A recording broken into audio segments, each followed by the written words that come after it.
It's showtime. Hey, welcome to Did You Watch Survivor Last Night? This is the only Survivor podcast. My name is Jake Scheidel. Each week, I ask my bestie, Thomas Powell, if he did indeed watch a certain reality show. Hey, Thomas, how you doing? So true, bestie. So true, bestie. So 20 true, years bestie. plus. What? What's up, bestie? So true, bestie. Bestie Festy. Oh, Thomas, do you want to go to Bestie Festy this summer? Yeah, that's It's a best friends festival. yeah, Fessy Fest. It's Fessy's there. It's a festival for Fessy. Yeah, Fessy and Josh are there from the challenge. Yep. Corey and You Nelson can be a are part also of the there from Big the Brother challenge. Alliance. Would you rather be a part of the Big Brother Alliance or the Young Bucks Alliance from the challenge? Who's in the Young Bucks Alliance? That's Corey and Nelson and various other people from season to season. Hunter was in it initially before he. Are there any women in the seemingly Young retired. Bucks Alliance? I think Cheyenne might have been in it when she was down that one season. I'm gonna go with the Big Brother Alliance because there are women in that. Wow, what a feminist, Thomas. Even though That's right. Fessy is in that one. And he sucks. Yeah. And nobody in well, the Young I would Bucks just Alliance I would have to sucks. take over the duties of respecting women in that alliance. Is the fact that Nelson yells at and calls women sluts and whores when they upset him a problem to you, Thomas? Is that why you don't want to be on his team?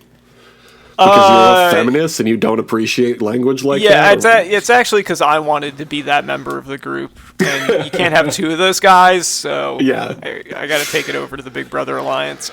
That's Yeah, good. no, that would be. I mean, look, I'd love to hang out with Corey, but yeah, I've never been a huge fan of Nelson, to be honest. One time I was on Instagram. You know, I follow Corey on Instagram, and he was on. He had taken a picture with his family in front of the big red apple in front of Robinette's orchard, and I was like, "Oh, I Classic Grand recognize that." Rapids activity. I love it.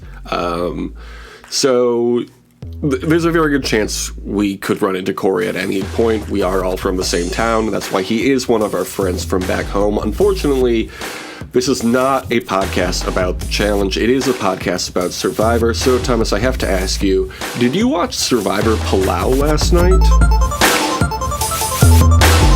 Jake, I did. In fact, I watched 2 episodes because I forgot that we were only watching one this week. Yeah, it's the post-merge now, quote unquote. Of course, there was no merge this season, but we are doing just one episode a week until the finale. And then the next week is Survivor 42. That's right, I did the math during Survivor 41 to figure it all out, okay? So don't come to me and Then be I like, threw "Oh, it in the how many garbage. Jake, you shouldn't be telling people that you did math. They're supposed to be paying you to do that. Yeah, that's why nobody knew I did it, because nobody's paying for the fucking Just Arithmetic podcast. Oh, is it too expensive? Sorry, be better at math. Figure out how to make more money. Yeah. And then give if it to you want us. Yeah. It's like a dinner with Jay-Z situation where it's like you should be honored to pay that kind of money to learn how to make more money from Jake by him teaching you how to do math. Yep. Addition, subtraction, multiplication, and division. You're never going to know how to add to your bank account if you don't know how to add. Like, it's pretty simple. Look, I got a check from my grandma in the mail this morning for Christmas. For Christmas. And sure, Christmas was a whole month ago. But my grandma's very old, and she doesn't really understand how mail works anymore. My point is, I'm going to add that to my bank account. How would I be able to do that if you don't listen to Just Arithmetic? Yeah, this is need-to-know basis stuff. And I don't think you can put a price tag on it, but we're going to. So, I'll the tell you number's what, out there. You can look. Go to our Patreon.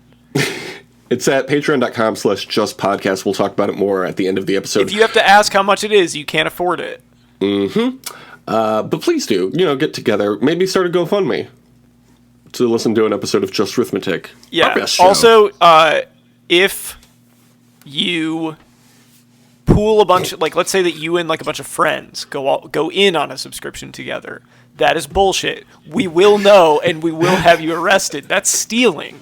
1 download per person. We're trying to make money here in the greatest country of Earth. It's a business, not a charity, okay? Look, we're a business, man, not a business, man. What? I don't know how it goes. But you were mentioning Jay-Z earlier. Thomas, here's what I need to know. What did you think of this week's episode title, which was I Will Not Give Up? It was fine. I think you could have this be the title for, like, any episode of Survivor.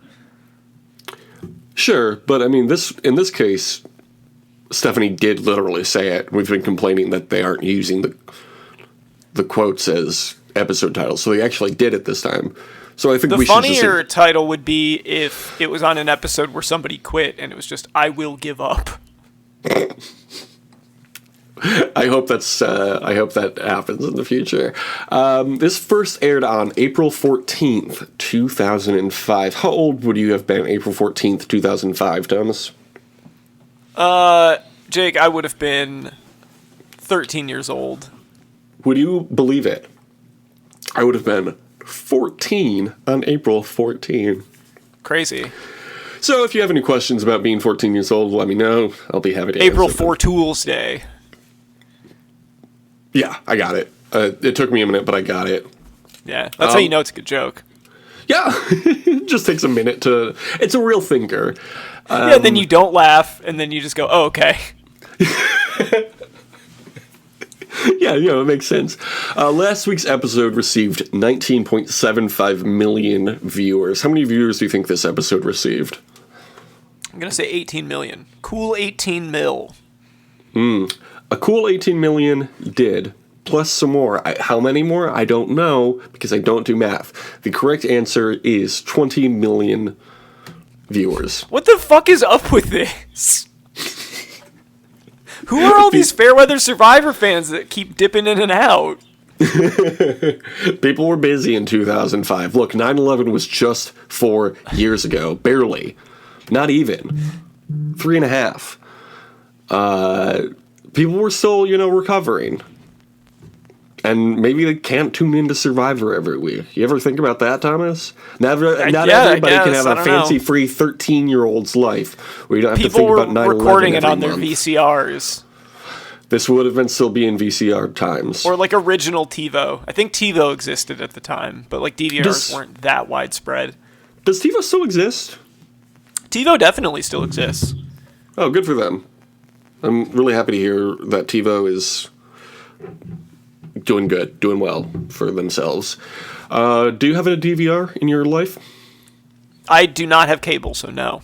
Me neither. It's all streaming, baby. Yeah. So it's other than for recording like live events, it really doesn't have much utility. Right. The favorite streaming service that I use is probably Paramount Plus, because that's where they have Survivor, my favorite show. Over on Oolong, it's just Stephanie now. They could just call it Stephanie's Tribe. Yeah, this is the Steph Tribe. Steph Tribe. Thomas, in Wordle, have you ever used Oolong or Karor? No, because both of those would have multiple vowels in them. Like they both have two O's, right? No. Oh, No. Oolong is with a U, not like the T. But also, I don't think that it would accept either of those as words. Okay. Well, I didn't realize that. So it has to be a real word? Yes, it has to In be a real Wordle? word. If it's not a You real can't word, just it plug will yell in- at you. Okay, well... You I can't don't just to do be like, yelled at. You can't just have like 5 A's. Well, apparently that would be poor I wouldn't recommend that from a anyway. strategic perspective, but they also won't let you do it. Well, that's silly. It's just Stephanie over here on Oolong. She restarts the fire and worries that she will lose it if she goes to sleep. And then she says this great quote. She says, "I'll never give up. I'm not a quitter." Wow, pretty good line here from Stephanie, huh? Could almost make it the episode title, I think. Yeah, very memorable.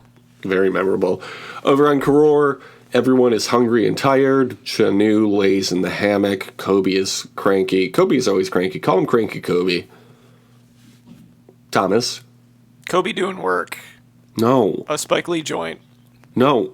And that's why he's so cranky, because he was the only one that was doing work, a Spike Lee joint, and then nobody else was, so then he stopped. Well, yeah. So over on Oolong, Stephanie goes fishing but can't find anything. She tries to get the coconuts down and ends up having to climb a tree to get one. Then Tree Mail tells her that she is going to join Karor, which is great. This was very nice. It was a very nice moment. Stephanie's been through a lot, so yeah, very very nice for her to be able to go join the other tribe. I liked when she was reading it and she just goes, "I'm gonna have friends."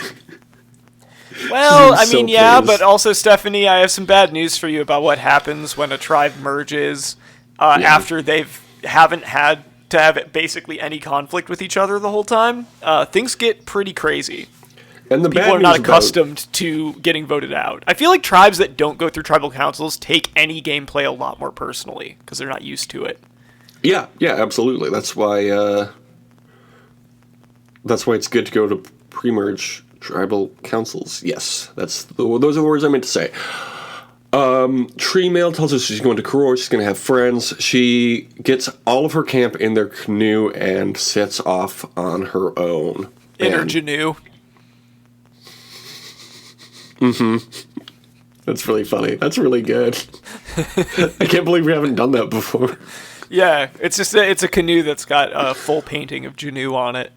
That would be great. I would love to see that. If somebody's good at art, please do that. Oh man, canoe is definitely something that you could use for a Wordle first try. It's got 3 vowels in it. Canoe has 3 vowels in it. Sure, okay, I hear you. And it's a 5-letter word, so you could get it even maybe on the first try. Do you feel proud of yourself when you get it on the first try, or do you feel lucky? It's luck. There's no strategy involved there. You just got. I have not gotten it on the first try because it is entirely luck based. The one time I played Wordle, I got it. Because you were fucking told what it was. No, I was not. I was not. Yes, you were. I was not. I was asked to help somebody, and I figured it out on my own on the website. Yeah, so I have a perfect score on Wordle. And then you entered it on your... That wasn't your game, though. You already knew what it was going into the one that you did. It's the called same strategy, thing. Thomas. It's called strategy. You are unbelievable. I have gotten it on the second try, though. And that also felt like luck. Why would that be luck? You figured it out. You know which words were. The thing with Wordle is that you can be bad at it, but there's only so good you can be, because like the first 3 rows, there's a lot of luck involved. Yeah. Well, you could be perfect at it like I was. It's really easy to be good at Wordle when you already know the answer coming in. Exactly. That's called working smart, not hard. Yeah, I was pretty inspired by Steve Jobs. Look, 10 years ago, we had jobs, we had cash, we had money.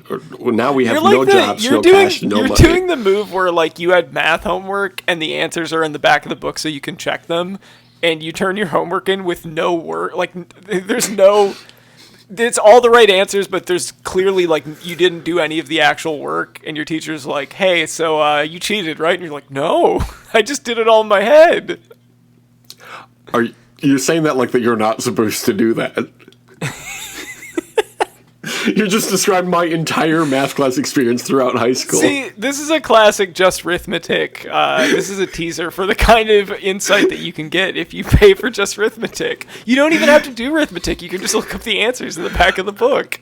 When I got to college and found out that we still had to take math classes just to get like generic or general education credits or whatever, I was like, you know what? Actually, fuck this. Yeah, fuck this. I'm not doing that. College actually sucks too. This is not what I signed up for. I thought we were going to be cool and smart people, but apparently it's just math still. So happy to have left. School sucks. Burn it all down. I know. You'll be at my show. Is that a Blink-182 lyric? Yes.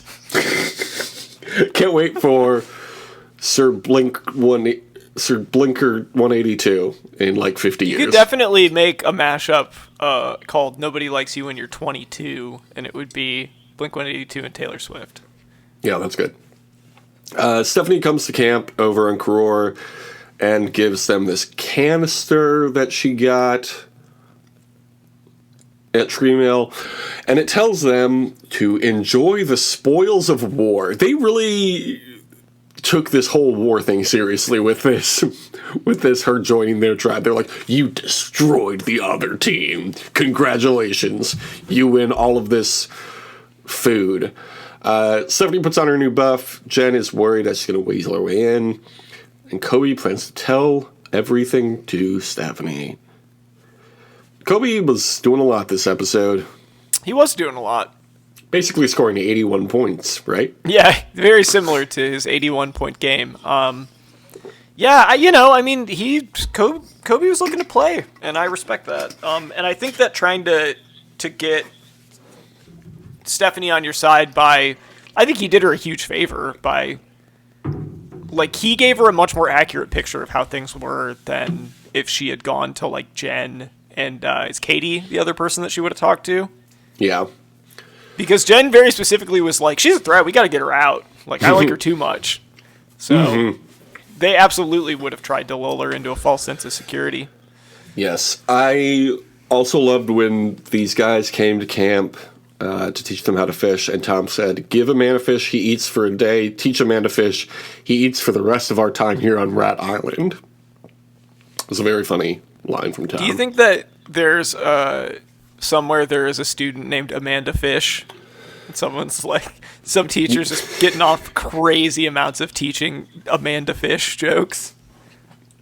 Yeah, I think that is probably something that happens. And you do know that we have a high school friend whose name literally translates to Amanda Fish. It's true.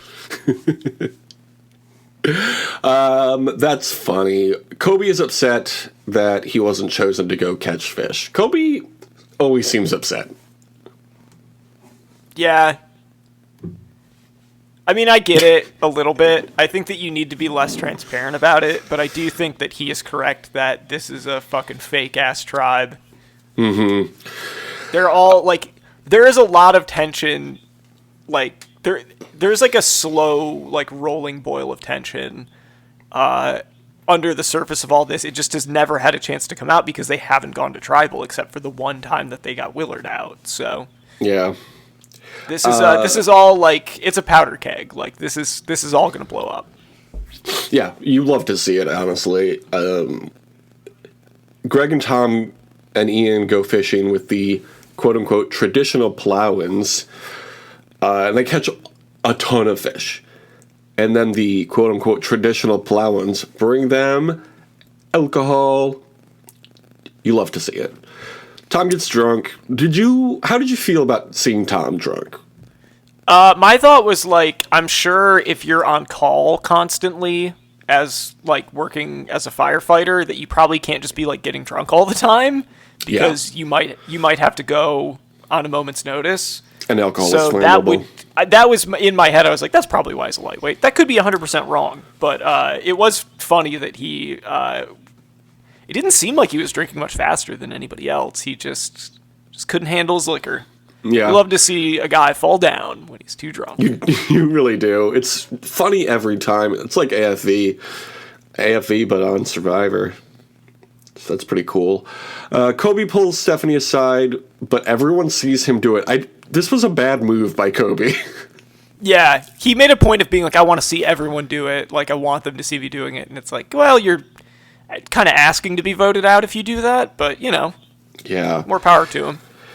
I really didn't understand Kobe's strategy in this episode. He seemed all over the place. I don't know.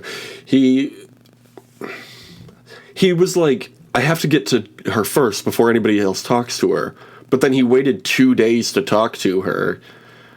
And it's like... I get that, like, everybody was talking to her, and it's hard to, like... be discreet about it, but you probably should have made an effort as opposed to just, like, letting everybody see what you were doing. Just go ask her to get water. Well, maybe they don't know that's how you do it yet because they haven't had to vote anybody out except for the immunity idol that is Willard. It's true. This is all new to them. Yeah.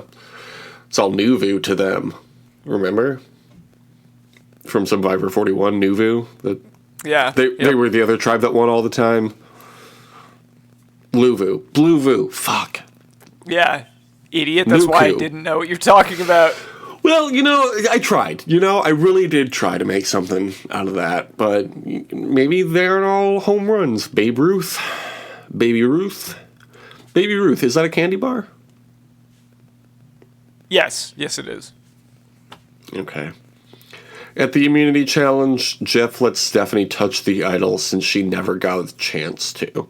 This was a really sweet moment, but so sad also. Jeff just being like, bet you love that, don't you, you loser? I would have laughed so hard if Jeff refused to allow her to touch it. You gotta earn that. If you wanted to touch it, you should have won it. So they have to stand on a perch. Jeff is lounging in a very comfortable-looking chair, and he brings out some donuts after 1 hour. This is the best kind of challenge, is an endurance challenge where Jeff bribes people with food to get off. I love it. It's very good every time. Katie is so excited about the donuts that she says she might wet herself. And then... I mean, I love a good donut, but that's not that much. Yeah, agreed. Donut's one of my favorite foods. What's your favorite food? I don't really think I have one. Okay, it's a cop-out answer. Mine's donuts. Okay. So you're saying that you would have wet yourself? I probably would have wet myself if Jeff Ropes had brought out some donuts. Me and Katie are one and the same. And then other people jumped out in for other things, and then Stephanie and Karen were the last people to dive in for pizza, which means Tom won the first immunity challenge. What a surprise. Were you happy to see this? I mean, I wasn't terribly surprised. I thought Stephanie's reasoning when Jeff asked her why she was willing to jump off for the pizza is like, one, she did hold out for a better reward than anyone else got. Like, she got to share a full pizza, so that's good. But also, I think she was 100% correct that Tom was not. Like, nobody was going to beat him. Yeah. Very, very, can't handle his liquor, but very good at, self-control, I would say. Yes, absolutely. We must discuss these wildlife shots. We had a crab, we had a rat, we had a spider, we had a shark, various birds, including the black-winged stilt. Thomas, what do you know about the black-winged stilt? Not much. I'm sure it's some sort of water bird. You are correct. They are about 13 to 14 inches tall, with long pink legs, a long, thin beak, white underbodies. The males have a black back, while females have a more brownish back. Did you know they can be found on every continent, I think, except Australia? When I said every continent, I didn't think about... And I mean Antarctica. When I said Australia, I meant Antarctica. Please don't come after me. The land down under, Antarctica. Imagine an animal that lives on every continent, including Antarctica, but not Australia. Yeah, not Australia, though. That would be crazy. And ridiculous. They can be found on every continent except Antarctica. They are found near water from ponds and oceans. They love the water. They feed on small aquatic invertebrates and lay 2 to 5 eggs at a time that will hatch after about a month. The chicks are fuzzy and can run awkwardly within 2 hours of hatching. It sounds very cute. Do you want to hear about their mating ritual? Oh, man. I don't know, man. That might not be a good idea after how fucking horned up we got last week for that fish. Okay, let's hear it. Let's hear it. Okay. In our defense, though, that fish, very sexy. Yeah. That Nice fish was lips. making us act up. Okay, but it's not about the fish. We talked about the fish last week, okay? If you want to hear us get horned up, you We got to get off this topic or we're going to be right back We can't here talk again. about the hot fish anymore. And the fish is so hot because of global warming. So, right true. to your senators. They will stretch out their necks, these birds, then present their breasts and splash at each other. Then, after copulation, they will cross their beaks and run together for a few steps. Oh, wow, okay, very romantic. You know, it really does feel romantic. Me and who? The two parental birds will then stay with the eggs throughout the hatching, but if the nest fails, they will often try again with a new mate. That's the problem with I'm sure these birds are endangered because of their divorce rates, like just the family. Well, decline of the bird nuclear family. You tell me about it. It's really sad to see what's happening to these birds. The birds that are not copulating will often circle above them and look out for predators and perform something known as a popcorn display, in which they will basically dive bomb the predator until it leaves them alone. Yeah, you let them fuck. Be cool, bro. Yeah. This is a private moment for them. That's why we're all watching. And good news about these super chill birds. They're nowhere near extinct. So whatever I they're doing figured they wouldn't be, works. considering they're on every continent except for Antarctica. And they're always looking out for each other when they're fucking. So that's... Yeah, that's I mean, cool. honestly, like, that's a great way to not be an endangered species, to, like, make absolutely sure that no one stops you from having sex ever. Every time you're fucking, you should have at least 7 bodyguards. Just, like, roaming the premises, making sure nobody's going to interrupt. Okay, here's an idea. Say you're having an intimate moment with your partner, and a cat jumps on the bed and interrupts you. Inappropriate. Get out of here, cat. If you had a bouncer, that cat's no problem. Yeah, what if you had a bunch of birds dive bomb your cat? Yeah. What if you hired a bunch of birds to dive bomb your cat? Would be good. Jeff asks Stephanie about joining Karor at Travel Council. She says something. I didn't write it down. What did Stephanie say at this Travel Council that was of note? I don't know. I think she just said, like, everyone's been very welcoming, but, like, also I'm new to these dynamics or whatever, so I could be going home. I think it was something like that. Pro answer from a pro tribal council attendant. Chanu thinks she's going tonight, but she in fact only gets 1 vote. Stephanie gets only 1 vote, and Shaq's other friend, Kobe, gets 5 votes. I completely understood why this would happen. Yeah, it made sense. Kobe really he was felt playing like pretty he was rubbing hard, people the wrong and way. as he said himself in the post elimination interview, he was like, "I felt good that I was eliminated for that because people thought I was a threat." Like, he's like, "I think they were right to do it." So Yeah. Kobe. I like that he's on the apparently- jury. I think he's going to be an interesting jury member. He is somebody from the Survivor Reddit said that he is their favorite jury member of all time, just for his reaction shots. So I am very much looking forward can't to wait. that. Yes, that is good. That alone is going to be great. Yes, absolutely. Next week, Thomas, what are we watching? Well, we'll be watching the next episode. I'll probably just maybe skim it again to remind myself of what happened because I watched it this week. Yeah. I will say, Jake, have you ever seen this season before?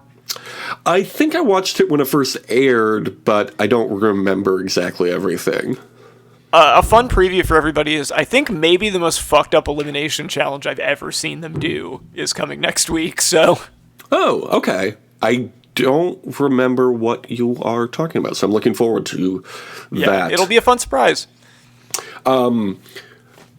One last thing about Kobe before we move on from his presence on the show. He was apparently cast for Survivor Micronesia, which was initially supposed to be an all-stars cast, but then it turned into fans versus favorites, so Kobe did not join the cast, unfortunately.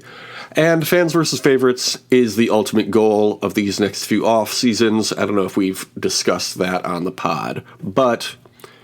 That's a we're bummer going. that Kobe did not get to be in fans versus favorites. I know. I was as soon as he got voted out, I was like, how has he never returned? He was like, Yeah, get him back on there. He was a terrific part of this season. He was like Ace when we watched Gabon. I was like, this guy never came back. It was such a great character. Maybe we can do a simulated season and invite all our favorite mid-season villains. We could do a simulated season of people that didn't come back for a second round but should have. Do our own second second chances. Yeah. I don't know when we'll have the time to do that, but We will at some point. So next week is Survivor Palau, episode 10. You already watched it. I would normally ask you what you predict to happen, but you already know. So Thomas, I will ask you, what is your Twitter.com handle? You can follow me on Twitter.com at TomNotTom. Yeah, I'm always talking about stuff. What am I going to talk about? Yeah. Who knows? You'll have to tune in to find out. It's a mystery box of a website. You can follow us on Twitter.com at DYWSLN or on Instagram at The Only Survivor Podcast. Or, we mentioned it before, Patreon.com/JustPodcast. Several podcasts there, and it is a real website. I got some feedback this week that some people think this bit is a joke. No, it's a real website, patreon.com/justpodcast. It's literally an automatic hyperlink in my notes. So you know it's a real website. Yeah, Patreon.com we've got /justpodcast. plans to fit every budget as long as you have the disposable income for a minimum of $10,000 a month. And you get one episode a month. Look, you can't expect us to watch Joey every If single this was week. a joke, why would...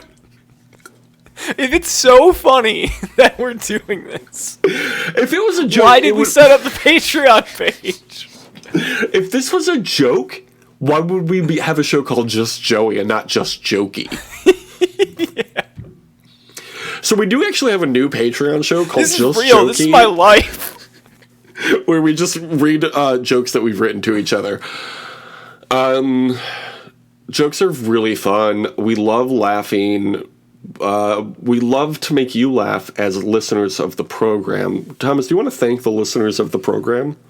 I would love to thank the listeners. We've already sort of browbeat everyone about not paying for our content, so I'm just gonna be grateful for the listeners. I wish they would be more grateful for us, but I'll take what I can get. Mm-hmm. Oh, did you give the boilerplate review? Because I see, Jake, I was waiting for you to ask me that. I was maybe This is my favorite podcast. Okay, shut the fuck up. Let me say the boilerplate review, okay? Look, I was just trying to make sure. Timing on this unfold. Yeah, you know. First, I have to wait for you to ask me, and then you don't shut the fuck up after you ask me. Okay, well then fucking say it then, bro. You're just as Because I'm just ungrateful as saying. our fucking cheap deadbeat listeners who I love and I'm grateful for. Thank you, listeners. So, if you would like to leave a review, 5 stars only. Yep. And this is on Apple Podcasts or Spotify? This is the creator approved review that you can leave. This is my favorite podcast. I like it better than all the other podcasts. I give it a big thumbs up. If you haven't canceled your Spotify because it's bad, that's fine, whatever. I'm not going to be mad at you about that. But anyway, let's say that Spotify is your primary podcast platform. Just do that, but at the end of it say, I look forward to seeing this on my Spotify Wrapped. Yeah. And that's wrapped with a W. It's a thing they do at the end of the year. And they do podcasts now, so it's really cool. See, nobody's reviewed us since July of last year. So that's what I was checking, Thomas, before you yelled at me like a rude person. I was seeing if anybody had reviewed us in the last week. No, they haven't. Oh, let's check over on Spotify. No rating. We're a ratingless podcast on Spotify. How are we supposed to get sponsors? How are we supposed to get Uptime's attention if we don't have ratings? So The Spotify version is the special unrated edition of the podcast. This podcast is rated NC-17 for all the cuss words and horny fish we talk about. Anyway, that's the show. We only did one episode this week, so sorry it's not an hour. You know, you'll have to listen to another podcast. Thomas, give people a recommendation. Don't listen to another podcast. There aren't any other Survivor podcasts. There are no more Survivor podcasts. So, here's what I'm going to recommend. You know? I'm going to recommend this podcast that came out January 23rd. The title of it is That They Them Pushy. The podcast is Did You Watch Survivor Last Night? So you can listen to that on iTunes or Spotify. or Podbean or That's any of your favorite platforms. any of your favorite platforms. They've got us. I don't think it's on Stitcher, but what if it was? Crazy to I don't imagine. even know what that is, and I don't even care. The only thing I care about, honestly, and this is honest, is having great summer.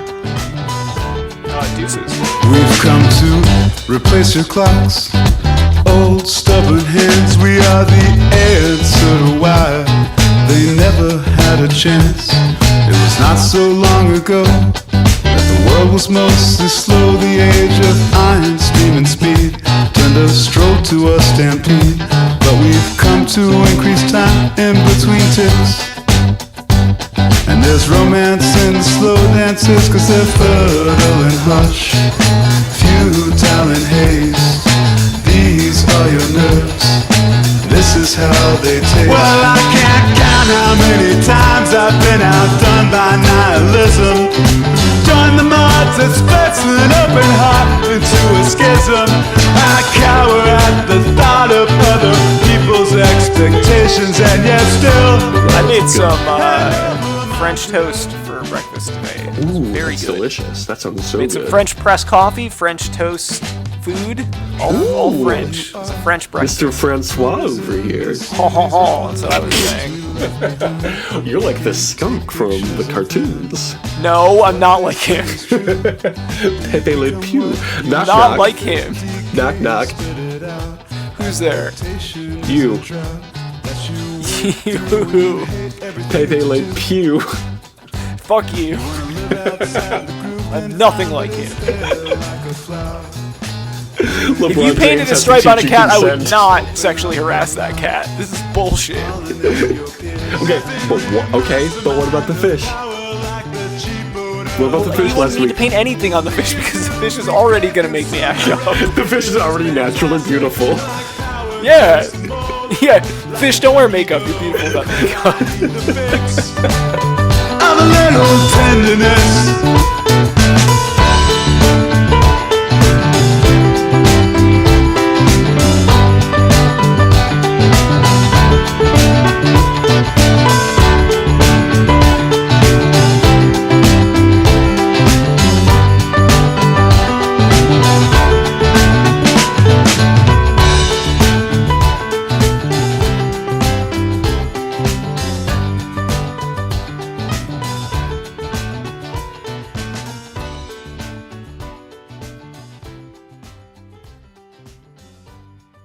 Smarten up, Probst.